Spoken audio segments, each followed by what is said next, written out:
कभी भी जाकर पंडित जी से मत पूछना कि यहाँ की कोई सेवा मुझे बताओ। भगवान के अन्य मंदिर होंगे तो वहां जाकर पूछना, देवी जी के मंदिर में यहाँ सेवा बताओ। राम जी के मंदिर में पूछना, यहाँ सेवा बताओ। भगवान कृष्ण के मंदिर में पूछना, हमारे लिए कोई सेवा बताओ। भगवान दत्त के मंदिर में पूछना, हमारे लिए सेवा बताओ। सारे मंदिरों में जाकर कहना कि हमारे लिए सेवा बताओ। और शिव जी के मंदिर में जाकर मत कहो कि हमारे लिए सेवा बताओ। वहां तो झाड़ू उठाओ, सेवा में लग जाओ। वहां तो निर्माल्य पड़ा है, उसको उठाओ, विसर्जन में ले जाओ। वहां पोछा उठाओ, पोछा लगाना प्रारंभ कर दो। शिव जी का श्रृंगार करना प्रारंभ कर दो। शिव जी का सुंदर स्नान कराना प्रारंभ कर दो। शिव मंदिर में सेवा पूछी नहीं जाती, सेवा करी जाती है।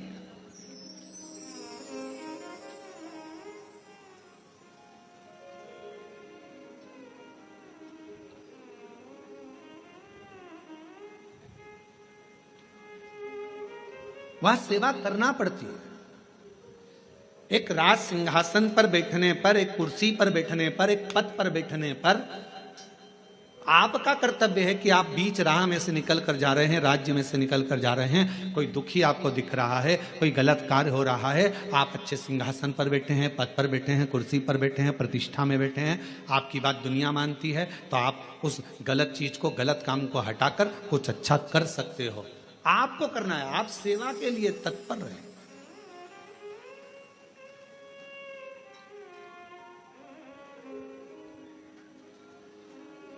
यहां चुनाव होते हैं, जम के तो बोलो।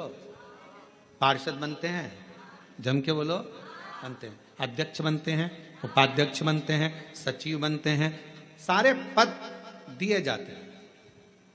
एक विधायक का भी पद दिया जाता है, सांसद का भी पद दिया जाता है, अध्यक्ष का भी पद दिया जाता है, पार्षद का भी पद दिया जाता है, सरपंच का भी पद दिया जाता है। और ये पद केवल एक जगह पर नहीं, पूरी दुनिया में दिए जाते हैं। क्यों दिए जाते हैं? पार्षद जिस वार्ड का पार्षद होता है, जिस क्षेत्र का पार्षद होता है, उस क्षेत्र के पार्षद को, उस क्षेत्र के लोगों को बोलना ना पड़े कि पार्षद साहब हमारी ये नाली की प्रॉब्लम है, हमारी रोड की प्रॉब्लम है, हमारी ये प्रॉब्लम है। पार्षद उसी क्षेत्र का है, उसी कॉलोनी का है, उसी सोसाइटी का है। वो वहां घूमे और घूमने के बाद वो देखे कि मुझे सेवा का मौका कहाँ मिलेगा, मैं कहाँ सेवा करूं, मैं ये नाली बनवा दूं कि रोड बनवा दूं कि मुझे ये करना है। वहां कहना नहीं पड़े, शंकर के मंदिर में कहना ना पड़े कि तुम्हें ये करना।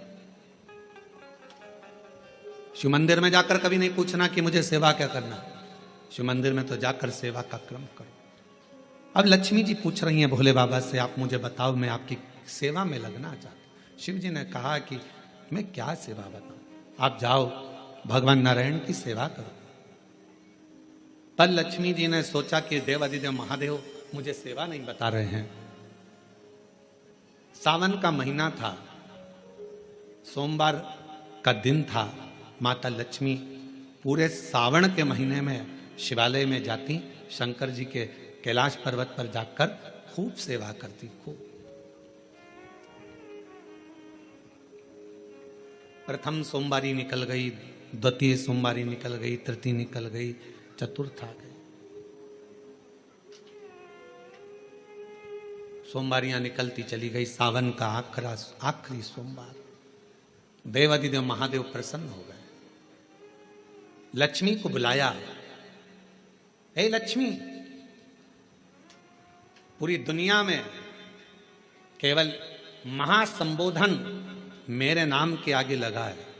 लोग मुझे देवादिदेव महादेव कहते हैं। सारी पुराणों को केवल पुराण कहा जाएगा, पर शंकर की पुराण को भी महासंबोधन से संबोधित किया जाएगा, शिव महापुराण। लक्ष्मी, मुझसे जो जुड़ा हुआ है, मेरे नाम के आगे महासंबोधन लगा हुआ है, लोग मुझे महादेव कहते हैं। पर लक्ष्मी, तूने पूरे श्रावण के महीने में मेरी सेवा करी है, और आज सोमवारी के दिन तूने मेरी अविरल भक्ति को धारण करा है। बिना पूछे सेवा में, बिना दिखावे के तल्लीनता से सेवा करी है। मैं अपना महासंबोधन दुनिया में किसी को नहीं देता, आज तुझे दे रहा हूं। और लक्ष्मी केवल लक्ष्मी नहीं रही, उस दिन से लक्ष्मी मां लक्ष्मी। लक्ष्मी केवल लक्ष्मी नहीं रही, उस दिन लक्ष्मी महालक्ष्मी के संबोधन से प्रकट हुई। आज महासंबोधन लक्ष्मी जी को अगर किसी ने दिया तो भगवान देवाधिदेव महादेव ने दिया। और वह महासंबोधन कब मिला? सोमवार की इस श्रावण के सोमवारी के दिन जो हम व्रत करते हैं, साधना करते हैं, उपास करते हैं, अर्चना करते हैं। पूरे वर्ष आप सोमवार का व्रत करते हैं कि नहीं करते वो पता नहीं, पर सावन के महीने में 4-5 जो भी सोमवार पड़ जाएं, अगर उस पर अगर आपने व्रत कर लिया, व्रत को धारण कर लिया या शिवालय के जाकर भगवान शंकर की आराधना कर ली, तो पूरे वर्ष के सोमवार का फल सावन के महीने के 5 या 4 सोमवार में प्राप्त होगा। श्रावण के सोमवार की इतनी महत्वता है। कल एक बहन ने पत्र लिखा था कि सावन महीने की इतनी महत्वता क्या है। हमने शिव महापुराण के अंदर पढ़ा तो ऐसा सावन महीने का ज्यादा लेख शिव महापुराण के अंतर्गत नहीं मिला। श्रावण महीने की इतनी प्रबलता क्यों मानी गई? तो हमारा एक तो सोमवार का महत्व, सावन के सोमवार का महत्व क्या है, कोई आपसे पूछे तो आपको बताना चाहिए कि इस दिन लक्ष्मी को महालक्ष्मी कहा गया। शिव जी ने सफलता, कल वाला प्रश्न, शांति, दिशा और सफलता बिना मांगे मिलती है शिव के दरवाजे से। क्या क्या चीज? शांति, दिशा और सफलता। शिव के दरवाजे पर जाकर केवल आप सेवा करो, शिव के दरवाजे पर जाकर आप केवल जल अर्पित करो, शंकर जी की चौखट पर जाकर आप नमन करो, देवाधिदेव महादेव के शिवालय में जाकर प्रणाम करिए। भगवान शंकर की चौखट पर, द्वार पर अगर आप जा रहे हो, 3 चीजें आपको मांगना नहीं पड़ेगी। जैसे लक्ष्मी जी ने शिव जी से नहीं मांगा कि मुझे महासंबोधन दो, लक्ष्मी जी ने नहीं मांगा कि मुझे भगवान विष्णु दो, लक्ष्मी जी ने नहीं मांगा कि मुझे ये देना। लक्ष्मी जी तो शंकर भगवान की सेवा में लग गई, तो लक्ष्मी जी को 3 चीजें अपने आप मिल गई। एक शांति हृदय की, दूसरा दिशा, लक्ष्मी जी को कहां जाना है, और तीसरे नंबर पर सफलता। माता लक्ष्मी केवल लक्ष्मी नहीं रही, उनको महालक्ष्मी कहा गया। महालक्ष्मी। और फिर समझ लीजिए, लक्ष्मी में और महालक्ष्मी में बहुत बड़ा अंतर है। जरा सावधानी से सुनिएगा कथा को। आज सोमवारी का दिन है, सावन के महीने का, तो जितने शिव भक्त ऑनलाइन कथा को सुन रहे हैं, जितने आस्था चैनल पर, फेसबुक, यूट्यूब पर कथा को श्रवण कर रहे हैं, वो भी सावधानी से सुनिएगा।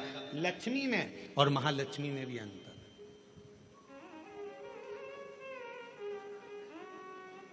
लक्ष्मी मां आती हैं तो तुरंत चली जाती हैं। लक्ष्मी आती हैं तो तुरंत चली जाती हैं।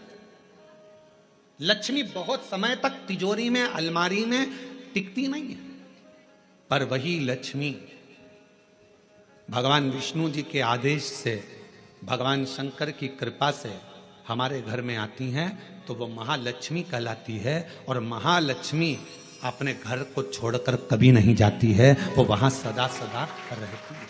बोल बम का नारा है, श्री शिवाय। महालक्ष्मी हमारे घर में रहती है।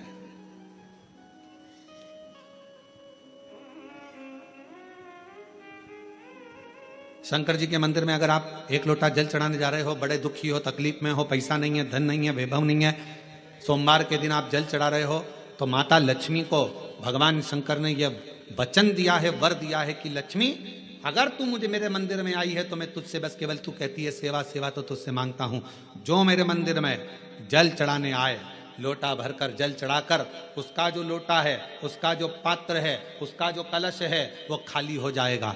उस समय वो खाली अपने भवन की ओर ना जाए, उसमें लक्ष्मी स्वयं बैठकर उसके दरवाजे तक जाए। शंकर मंदिर में कई लोग कहते हैं, गुरुजी अगर कोई खाली बर्तन सामने से आता है तो वो तो अपशगुन होता है। खाली पात्र अगर देखते हैं जाते समय तो अपशगुन होता है। पर शिव महापुराण की कथा कथी है, कोई महिला, कोई बच्चा, कोई स्त्री, कोई पुरुष, कोई घर का बेटा, बहू, बेटी, कोई आदिक वृद्ध जन भी अगर मंदिर में शंकर जी के जल चढ़ाकर लोटा लेकर आ रहा है, तो वो लोटा, वो पात्र कभी खाली नहीं माना जाता, उसमें महालक्ष्मी का वासा माना जाता है, उसमें लक्ष्मी का प्रवेश माना जाता है। वो महालक्ष्मी से परिपूर्ण है। क्यों? तो आप लोगों को बार बार कहते हैं कि वहां से आओ तो थोड़ा सा पानी लेकर आना, अपने घर में छिड़कना, क्योंकि इसमें महालक्ष्मी विराजमान हो जाती है। महालक्ष्मी आपके इधर ऐसा होता है कि नहीं होता हमको नहीं मालूम, पर हमारे उधर का एक नियम है कि प्राचीन नियम है पूर्वजों के हिसाब से कि जब हमारे यहाँ गणेश जी का विसर्जन करने जाते हैं, देवी जी का विसर्जन करने जाते हैं, नवरात्रे के बाद में जवारे का विसर्जन करने जाते हैं, तो विसर्जन करने के बाद नदी में से, तालाब में से, कुएं में से थोड़ा सा जल लेकर आते हैं। अब इधर है कि नहीं वो हमको नहीं मालूम, छत्तीसगढ़ का हमको नहीं मालूम, पर हमारे उधर का हमको लाते हैं ना। तो वो जल लेकर आते हैं अपने घर पे, अपने द्वार पर, अपने दरवाजे पर, अपने बगीचे में सब दूर जल को थोड़ा थोड़ा छींट देते हैं। क्यों, किस लिए, काय के लिए? तो हमारे शास्त्र वर्णन करते हैं कि जब हम किसी देवता को विसर्जन कर कर आते हैं तो उनके कृपा का जल, उनकी करुणा का जल, उनकी वात्सल्यता का जल, उनके स्नेह का जल हम भर कर लाते हैं और अपने द्वार पर, अपने घर पर छींटते हैं, उनकी करुणा का जल। और शिवजी से, शंकर भगवान के हृदय में अगर कोई बसा हुआ है, शिवजी के हृदय में, शंकर भगवान के दिल में, शंकर भगवान के हृदय में, शंकर भगवान की चित्तवृत्ति में अगर कोई बसा हुआ है तो वह भगवान नारायण बसे। नारायण शिव के बिना नहीं और शिव नारायण के बिना।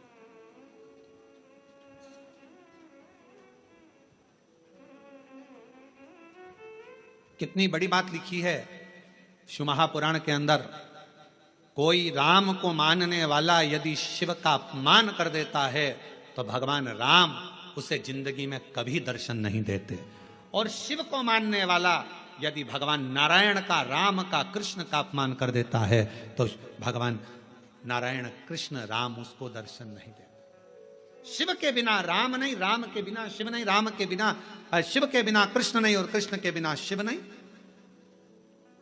अब कई लोग कहते हैं हमारे पूजन के घर में, हमारा छोटा सा पूजन का मंदिर है घर के अंदर, गुरुजी उसमें लड्डू गोपाल बैठे हैं, उसमें मुरलीधर भगवान बैठे हैं, उसमें कृष्ण कन्हैया बैठे हुए हैं। क्या हम शंकर भगवान का शिवलिंग मंदिर के अंदर रख सकते हैं? तो हम उनसे पूछते हैं तुम्हें मना किसने करा, पहले उसका नाम बताओ कि मंदिर के अंदर शंकर भगवान का शिवलिंग नहीं रखना चाहिए।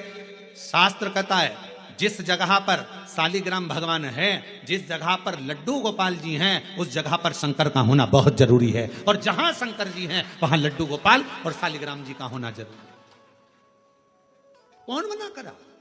शिव पंचायत में 5 देवता हैं, आप लोगों को उनके नाम याद हैं। पहले नंबर पर सूर्य नारायण भगवान, दूसरे नंबर पर भगवान विष्णु, तीसरे नंबर पर गणेश जी महाराज, चौथे नंबर पर मां जगत जननी दुर्गा भवानी, और 5वें नंबर पर देवाधिदेव महादेव। ये शिव पंचायत के 5 देव हैं। इस पंचायत के देवता का मतलब है कि हमारे घर के अंदर अगर लड्डू गोपाल जी विराजमान हैं तो हमारे घर के अंदर पूजन वाले स्थान में शंकर का शिवलिंग भी होना बहुत जरूरी है। शिव के बिना नारायण नहीं और नारायण के बिना शिव नहीं।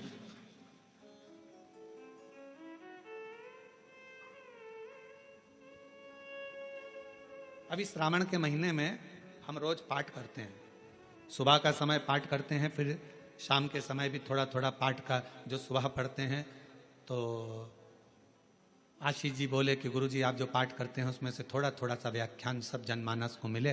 तो अभी 2-4 बार से आप लोगों के पास आ भी रहा होगा पढ़ते हुए पाठ कि हम जो पढ़े वो आपके सामने हम उसको उंगली फेर कर बता देते हैं कि हमने शिव पुराण के इस पृष्ठ से ये बात को लेकर बोला है, उसका स्मरण।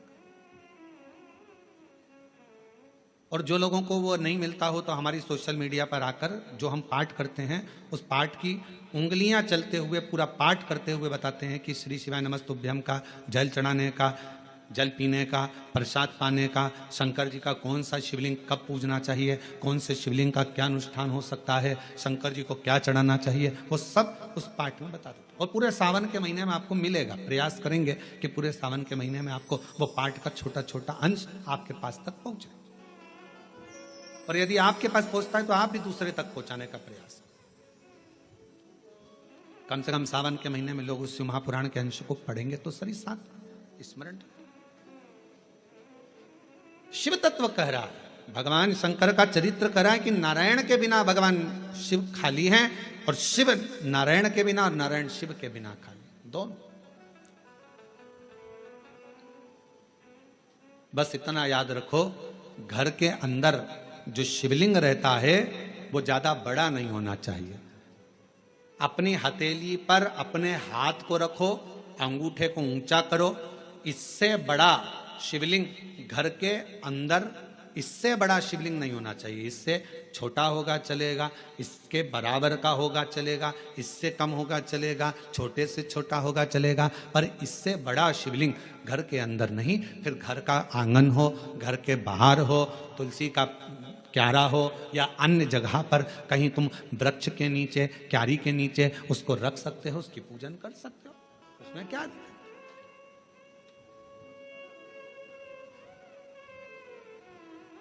फिर उसको बाहर रखना पड़ेगा। पर छोटा सा शिवलिंग है, बिल्कुल छोटा है, पारद का है, सोने का है, चांदी का है, पाषाण का है, नर्मदेश्वर है, काले पाषाण का है, लकड़ी का है, चीनी का है, दर्पण का है, कांच का है, जो भी शिवलिंग है वो आपके घर के अंदर विराजित है, वो आपके घर के। अब इधर नारायण बैठे थे, इधर भगवान शिव। आज सोमवारी की कथा है और पूरी दुनिया के लोगों को यह कथा सुनना है कि सोमवार, और सोमवार का तो वर्णन आपको कर दिया, श्रावण भगवान शंकर को इतना प्रिय क्यों है। और लोग कहते हैं हमने पुराण में पढ़ा तो कहीं श्रावण का इतना बहुत सारा महत्व नहीं मिल पाया, पर इतना महत्व श्रावण का क्यों? पूरे महीनों में 12 माह में श्रावण की महत्वता इतनी क्यों? इधर मेरे नारायण, इधर मेरे भगवान शंकर, शंकर भगवान नारायण को देख रहे हैं, शंकर भगवान को नारायण, दोनों एक दूसरे को देख रहे हैं, दोनों के हृदय में एक दूसरे विराजमान है, एक दूसरे।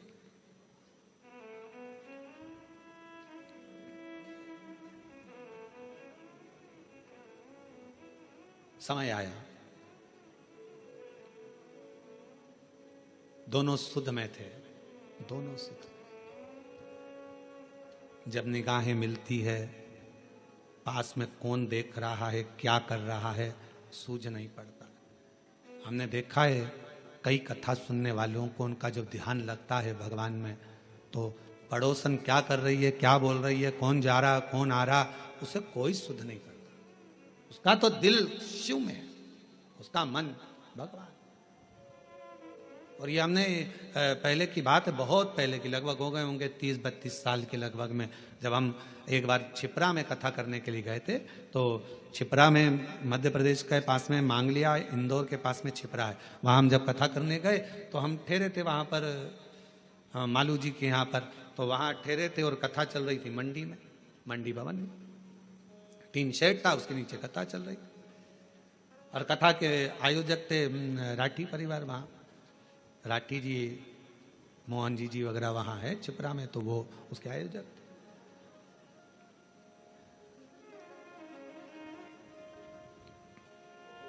बेलपत्र देने का समय आया, एक जीजी आई, खड़ी हुई, और जो खड़ी हुई तो उसकी जो साड़ी में फाल लगी थी, ऐसी एक पट्टा लगा रहता है साड़ी के अंदर, वो फाल बाहर थी और साड़ी पूरी उल्टी थी। अब हमारे उसके चरण की साइड हमारा देखना हुआ, तो देखने में उसके सिर पर भी जो वो फाल थी, वो सिर के ऊपर ऐसा फाल का पट्टा था। अब हमने कहा जीजी, ओ जीजी, तो जीजी बोली हाँ गुरुजी। हमने कहा आज तो तुमने साड़ी को उल्टा पहन लिया। तो कहा नहीं गुरुजी, मैं तो सीधी पहन कर आई हूँ। हमने कहा सिर पे पल्लू है, जरा देखिएगा। तो फाल का पट्टा ऊपर था, साड़ी उल्टी थी। उसने कहा ओ बाप रे, ये मैं कहाँ पहन के आ गई, लोग तो मुझे हंसे होंगे।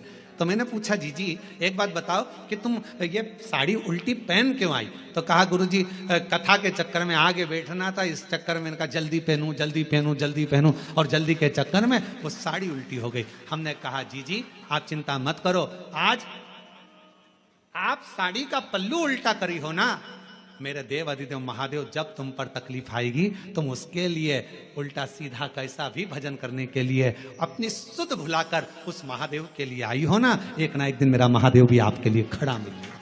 क्यों चिंता, क्यों विचार करना, क्यों सोचना कि हमने वो कई लोग क्या कहेंगे। हमने कहा आग लगे बस्ती में अपन रहो मस्ती में।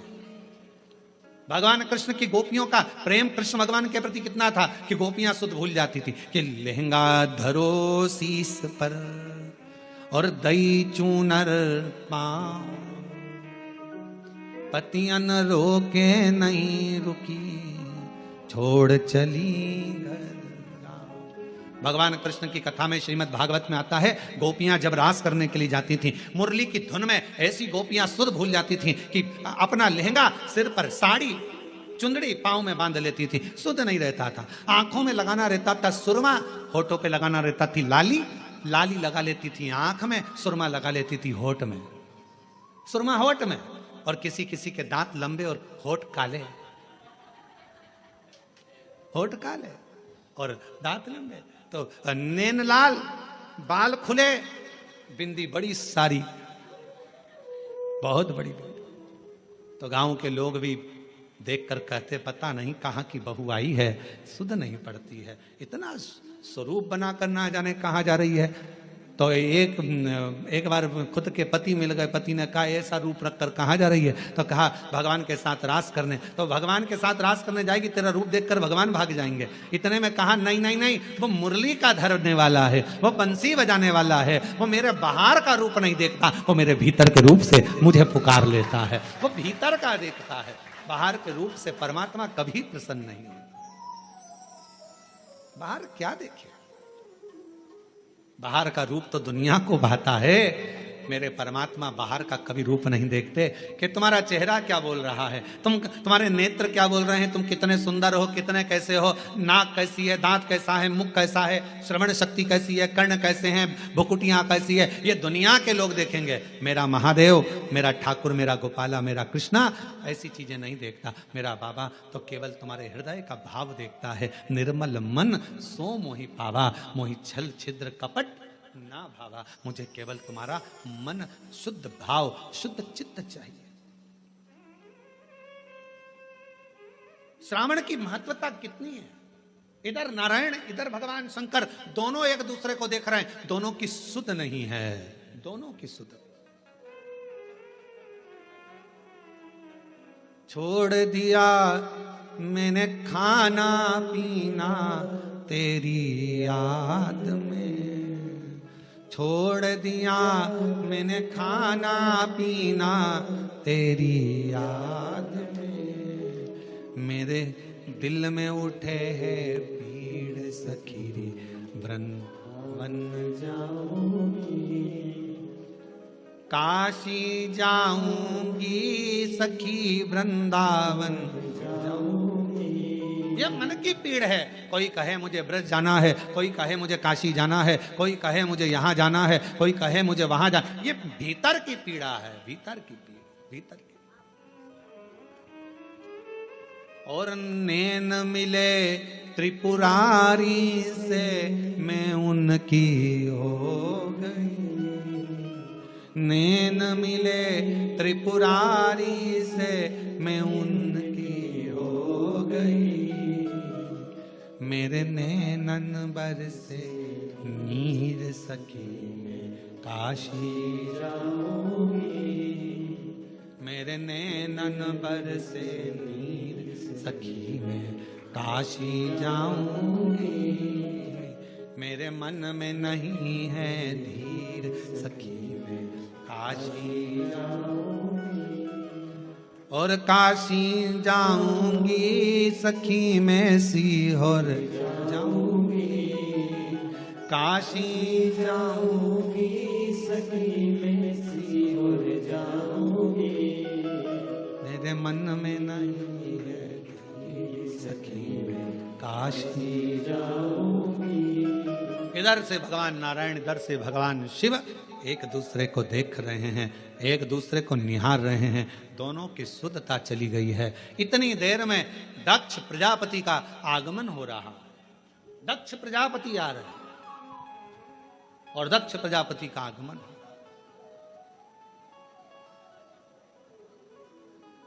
अब जरा विचार करना, दिल लग गया शिव में, मन लग गया शंकर जी के मंदिर में। कई माताएं आज भी ऐसी हैं, छत्तीसगढ़ की बात कर रहा हूं मैं, बाहर की अन्य जगह का तो सुधे नहीं है, छत्तीसगढ़ में भी आज भी कई माताएं ऐसी हैं, मंदिर जाती है, सवेरे से नहाई धोई, जल्दी से लोटा भरा, पास में मंदिर था, पहुंच गई। अब उसे यह भी नहीं मालूम कि मैं चप्पल पहनी कि नहीं पहनी, उसे यह भी नहीं मालूम मैं दरवाजा बंद करा ना करा।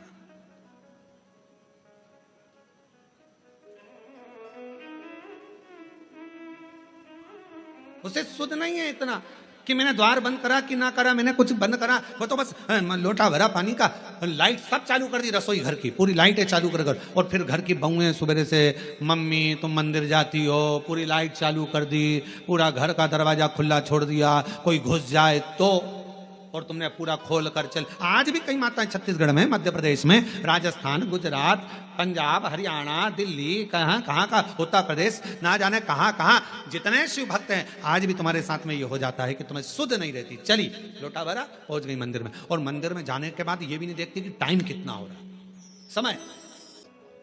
आज महाराज कुछ बोलेगा तो मैं उसमें गलती निकाल लूंगा तो पुतले जलाऊंगा। अब उनको लगता है पुतला जलाने से महाराज अच्छा हो जाएगा। अरे भाई, गलती करना मनुष्य का काम है और माफ करना उस परमात्मा का काम है। अगर मानव गलती नहीं करेगा तो कौन करेगा?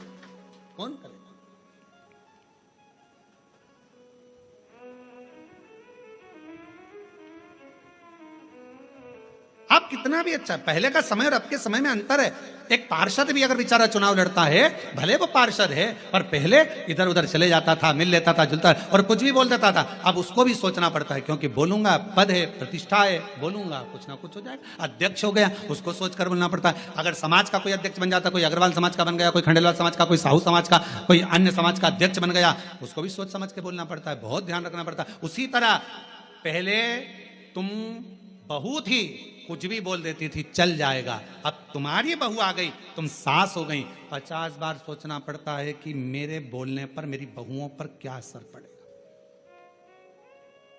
पहले तुम्हारा मन करता था, रसोई घर में गई, बनाया, चाट बनाई, भेल बनाई, और खा खुआ के, और बढ़िया बड़ा पाव वगैरह सब बना बुनो के खा पी के अपने कमरे में जाती। बहू थी, अब तुम सास बन गई, अब तुम खुद रसोई घर में नहीं जा सकती। अब तुम्हें कहना पड़ेगा, बेटा आज मेरा मन कर रहा है, और मन करेगा तो भी नहीं खा पाओगी री, मन करेगा तो भी नहीं खा पाओगी, क्योंकि बहुएं कहेंगी बताओ मम्मी का दिन भर जुबान चलती रहती है, तो बेचारी वो भी ना खा पावे है। तो फिर वो बना रही है, जो सब्जी बना लेगी बेचारी सास खा लेगी, जो बनाएगी वो सास खा लेगी, कभी नहीं कहेगी कि ये बनाओ कि जो, और रोटी भी नहीं होगी तो बची हुई कल की खा लेगी, सुबह की खा लेगी, पर कभी नहीं कहेगी। क्यों? क्योंकि उसका पद बढ़ गया। पद पिता का बढ़ा, उसको भी मर्यादा में रहना पड़ा। माँ का पद बढ़ा, उसको भी मर्यादा में रहना पड़ा। अगर गुरु का पद बढ़ा, उसको भी मर्यादा में रहना पड़ा। एक अतिथि का पद बढ़ा, उसको भी मर्यादा में रहना पड़ा। एक धीरे धीरे पुलिस कर्मचारी कांस्टेबल से जब टीआई बना, टीआई से ऑफिसर बनता बनता बनता बनता ऊंचे पद पर पहुंच गया, तो उसको भी कायदे में रहना पड़ेगा। पद बहुत ध्यान रखने वाला। पर दक्ष प्रजापति का ध्यान भगवान विष्णु पर नहीं गया, दक्ष प्रजापति का ध्यान सीधे शिव जी पर गया। क्यों? भोले थे, सहज थे, सरल थे, ऊंचे पद पर बैठे थे, देव अधिदेव महादेव थे, इसलिए सबसे पहला ध्यान उनका शंकर जी पर गया। और शिव जी पर क्यों गया? ये तो सब देव हैं, तुम तो महादेव हो ना, और महादेव होकर मैं तुम्हारा ससुर, तुमने मुझे प्रणाम नहीं करा। दक्ष प्रजापति अपने सिंहासन पर नहीं बैठे, बीच में खड़े होकर शंकर भगवान की ओर इशारा कर कर कहा, हे शिव, मैंने अपनी बेटी सती का विवाह तेरे साथ में करा है, तुम्हारे साथ मैंने अपनी बेटी को बिहाया है, और शंकर तुमने अपने ससुर का सम्मान नहीं करा है, मैं तुम्हें श्राप देता हूं, तुम शमशान में निवास करोगे। शंकर भगवान विष्णु को देख रहे थे, उनको तो ये भी नहीं मालूम कि इन्होंने श्राप दे दिया, क्योंकि दिल जब भगवान में लगा हो तो कौन क्या दे रहा है किसी को नहीं मालूम। कभी कभी कथा में मन लगा रहता है तो पानी की बोतल देने वाला आता है ना, तो वो बोतल लेकर देता रहता है, लो लो, तो उस पर ध्यान ही नहीं जाता कि पानी की बोतल लूं कि यहाँ जो मिल रहा है वो लूं।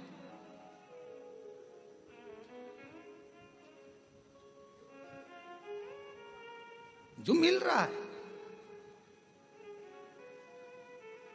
जितनी चीजें ब्रांडेड थी वो मरने पर काम नहीं आती। ब्रांडेड घड़ी मरोगे तब काम आएगी क्या? अरे बोल दो तो नहीं। ब्रांडेड सोफा, ब्रांडेड नेकलेस नहीं, ब्रांडेड गाड़ी नहीं, ब्रांडेड कपड़े नहीं, जो ब्रांडेड थी वो सब पड़ी रही। और रखना, पूरी ब्रांडेड चीजें मरने पर कोई काम नहीं आती, पर जब व्यक्ति मरता है उस समय पर जो भगवान ने दिया है निशुल्क फ्री, जिस पे ब्रांडेड नहीं भी लिखा है, गंगा का जल और तुलसी का दल मरने पर बहुत काम आता है।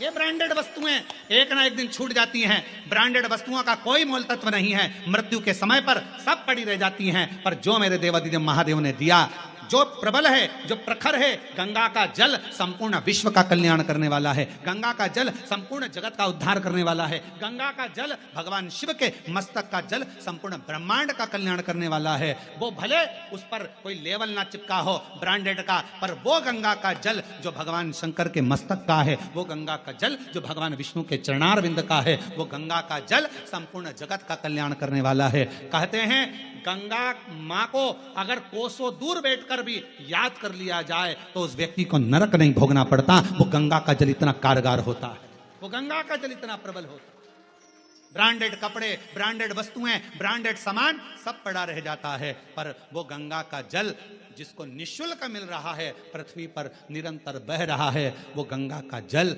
मरते समय अगर मुख में आ गया, तुलसी का दल मुख में आ गया, तो तुमको फिर वापिस जन्म नहीं लेना पड़ता। स्वयं परमात्मा की शरणागति की ओर जीव चला जाता। स्वयं कहां वस्तु है, कहां वस्तु? और हमेशा ब्रांडेड ब्रांडेड करते रहते। देखो रेमांड का है, इतने सारे सेठ मरे, इतने लोग करोड़पति मरे, आज तक उन्होंने अपनी वसीयत में नहीं लिखा रे कफन रेमांड का लाना, ये वाली कंपनी का कफन लाना, ये वाली कंपनी की मटकी लाना, और ये वाली कंपनी की लकड़ी लाना, और ये वाली कंपनी की चिता बनाना, और कंपनी का ही बांस लाना, और कंपनी का ही घास लाना। पूरी जिंदगी अपने शरीर का नाप देते रहे, ऐसा कपड़ा बनाना, ऐसा कपड़ा बनाना, ऐसा कपड़ा बनाना, पर मरने के बाद जब कफन का कपड़ा लेने के लिए, अर्थी पर बांधने का कपड़ा लेने के लिए कोई संसार का व्यक्ति जाता है ना, बस जाकर कह देता है भैया कपड़ा दे दो।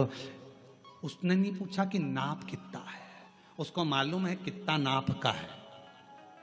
मरने के बाद नाप नहीं देखा जाता, मरने के बाद तो नपा नपाया शरीर है, नपा। इसलिए निवेदन है, 4 कंधे 40 कंडे कोई भी दे देगा, कोई भी 4 कंधे 40 कंडे तो कोई भी दे देगा, पर वो 4 भुजानाथ और 4 हाथ वाले से मिलाने वाला कोई नहीं मिल पाएगा, वो नहीं मिल पाएगा। ये तो कोई भी दे देगा, किसी का मन होगा दे दिया, चलो बेचारा जा रहा है कोई नहीं है साथ दे दो, कौन देगा? सब दे देगा। यहां भी वहां भी दोनों हो रहे, दोनों दोनों। ब्रांडेड वस्तुओं का त्याग। कभी कभी ये भी अपने अंदर एक प्रतिज्ञा करो, सावन का सोमवार है, 5 सोमवार मैं गंगा का जल पीऊंगी। करो प्रतिज्ञा। नहीं प्रतिज्ञा, 5 सोमवार में एक दिन साबूदाने की खिचड़ी खा लूंगी, एक दिन चिप्स खा लूंगी, एक दिन सिंगाड़ा के आटे का हलवा और खीर। अभी आज का तो सोमवार निकलने दो महाराज, अगले सोमवार की फिर तैयारी हो जाएगी। अब अगले सोमवार क्या क्या खाऊंगी। रात को पति से पूछा अब मैं अगले सोमवार क्या खाऊं। पति भी हाथ जोड़कर बोला मेरे प्राण मत खा, बाकी के तुझे जो खाना है खा, शांति, मेरे प्राण मत खा, शांति। निर्मलता का भाव हो।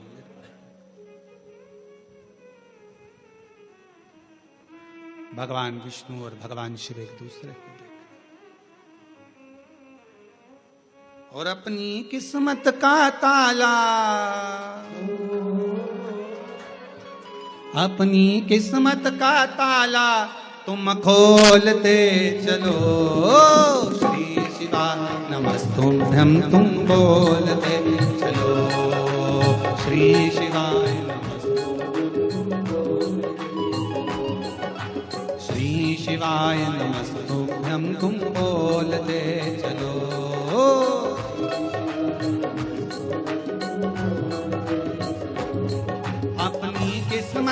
काला, अपनी किस्मत का ताला, अपनी किस्मत का ताला तुम खोल दे चलो। श्री शिवा नमस्तुभ्यं।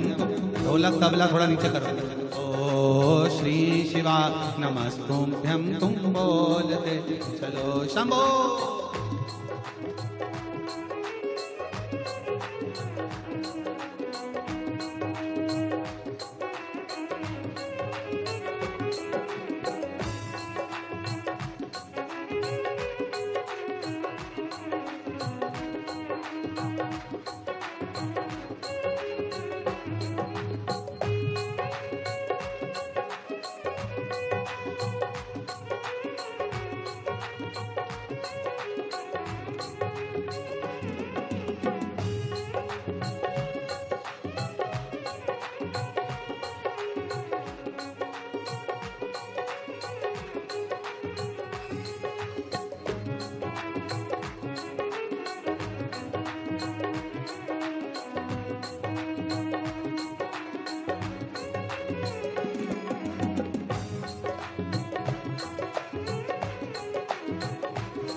Oh